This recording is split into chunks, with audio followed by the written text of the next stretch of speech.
তুমি কি জানো পৃথিবীতে এমন একটি গোপন স্থান আছে যেখানে ভবিষ্যতের শেষ অবতার জন্ম নেবেন?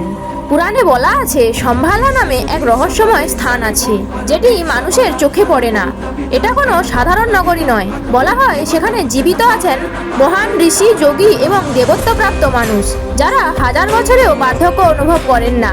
ভবিষ্যতে যখন পৃথিবী অন্যায়, অত্যাচার এবং অধর্মে ভরে যাবে, তখন জন্ম নেবেন বিষ্ণুর দশম অবতার কল্কি, এবং সেই জন্মস্থল হবে এই রহস্যময় সম্ভালা গ্রাম। পুরাণ বলে যখন বিশ্ব অশুভ শক্তির দখলে যাবে, তখন কল্কি তার অশ্ব দেবদূত ঘোড়া দেবদত্তে চড়ে বের হবেন। তার হাতে থাকবে জাজ্জল্যমান তরবারি, যা অন্যায়কে ছাই করে দেবে।